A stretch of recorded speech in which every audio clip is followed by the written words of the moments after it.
नमस्कार, मैं हूं आपके साथ हर्षिता तोमर। आप देख रहे हैं नेशन भारत न्यूज।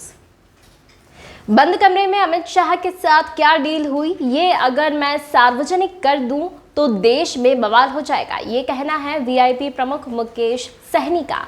पार्टी के 3 विधायकों के बीजेपी में शामिल होने के बाद मीडिया के सामने आए मुकेश सहनी ने कहा है कि विधानसभा चुनाव के दौरान गृह मंत्री अमित शाह ने सीटों के बंटवारे को लेकर बंद कमरे में क्या बात की है, इसके बारे में सिर्फ 2 लोगों को पता है। ये डील क्या थी, इसके बारे में किसी को नहीं पता है।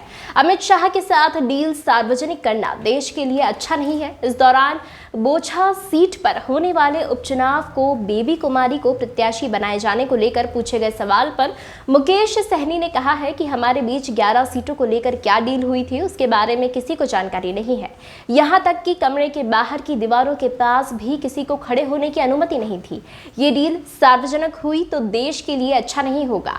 मुकेश सहनी ने कहा है कि इस डील पर चर्चा के लिए ये सही समय नहीं है, इस पर फिर से कभी चर्चा की जाएगी। भाजपा के साथ वीआईपी की डील को लेकर मुकेश सहनी ने कहा है कि जो लोग भाजपा के साथ डील को लेकर कह रहे हैं कि चुनाव के 6 माह बाद पार्टी का भाजपा में विलय हो जाएगा, मुकेश सहनी ने कहा है कि ये बात अगर अमित शाह अगर सामने आकर कह दे तो इसे सत्य मान लूंगा। जहां तक बेबी कुमारी को चुनाव में टिकट नहीं देने का सवाल है तो इसमें कोई सच्चाई नहीं है।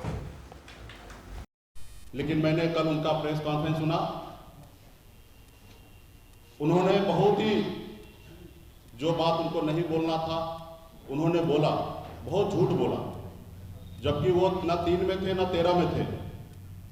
जब मेरी क्या डील हुआ, ये डील सिर्फ 2 लोगों को पता है, एक सनत मल्ला को पता है और एक देश के गृह मंत्री श्री अमित शाह जी को भी पता है कि बंद कमरे में क्या डील हुआ। यहाँ तक कमरे के बाहर भी रहने का सौभाग्य संजय जायसवाल जी को प्राप्त नहीं हुआ था कि वो कमरे के बाहर भी खड़ा होकर कान लगा के सुने, और बिहार में किसी भी नेता को ये सौभाग्य प्राप्त नहीं हुआ। हाँ, कुछ जानकारी नित्यानंद राय जी को या हमारे मंगल पांडे जी को थे कि किस तरीके से दिल्ली में क्या बात हो रहा है, ये जानकारी उनको थे। तो इसलिए वो क्या डील हुआ, इतना झूठ फैलाने का आवश्यकता उनको नहीं था। उन्होंने तो विनर बन गया, 3 विधायक को लेकर बिहार का सबसे बड़ा पार्टी बन ही गया, तो उनको झूठ बोलने की क्या आवश्यकता है। तो इसके लिए मैं भारतीय जनता पार्टी को भी शुभकामना देता हूँ, हमारे विधायक जो गए हैं उनको भी शुभकामना देता हूँ। और मैं आपको बता दूँ कि मैं 18 साल की उम्र से मैं संघर्ष कर रहा हूँ। अपनी ज़िंदगी को बेहतर बनाने के लिए मैं मेहनत कर रहा था, मजदूरी कर रहा था। एक दिन में 30 रुपया मैं कमाता था, महीने का 900 रुपया महीने का मैं कमाता था।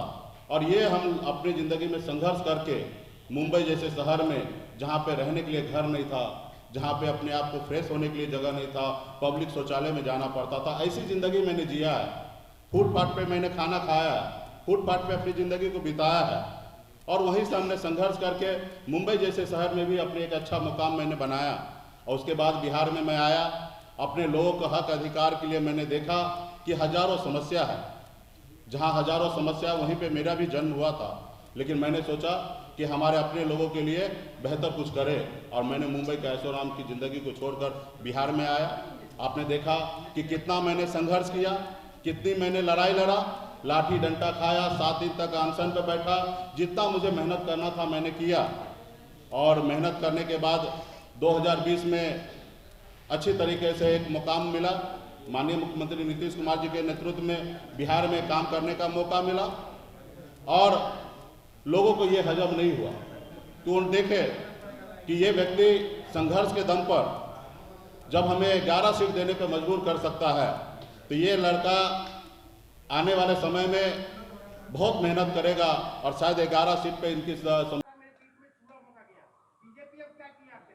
देखिए, एक गरीब पिछड़ा का बेटा को लोग पीठ में छुरा भोंके या सीने में खंजर भोंके, जिनको जो भोंकना है वो भोंकते रहे। हम हमारे आखिरी सांस तक हम लड़ाई लड़ते रहेंगे, अपने आखिरी सांस तक लड़ाई लड़ते रहेंगे, अपनी मंजिल को प्राप्त करेंगे। ठीक है ना, हमने कहा ना कि जो भी डील हुआ वो माननीय गृह मंत्री जी को आके बोलना चाहिए। डील क्या हुआ वो मुझे पता है। वो डील को अगर मैं इस जगह सार्वजनिक कर दूंगा तो मुझे लगता है कि देश के लिए अच्छा नहीं होगा। हम लोग तो पंगा लेने वाले ही लोग हैं। उस कुल खानदान से आते हैं कि हमारे लोग, हमारे पूर्वज श्री रामचंद्र जी को नैया पार लगा दिए हैं और हम अपने नैया को किसी और के भरोसे नहीं छोड़ने वाले हैं। रहा कि हम लड़ाई लड़ने के लिए तैयार हैं किसी से भी। आपने हमारे फूलन देवी को आपने सुना होगा, उनके बारे में एक छत्र चंबल में उनका ताकत था। लोगों ने किस तरीके से उसको साइड किया, किस तरीके से अत्याचार किया। तो ये हम लोगों के साथ हमेशा ऐसे होते रहा है और मैं अपने वजूद से कभी समझौता नहीं किया। चलिए, बहुत बहुत धन्यवाद आप लोगों का।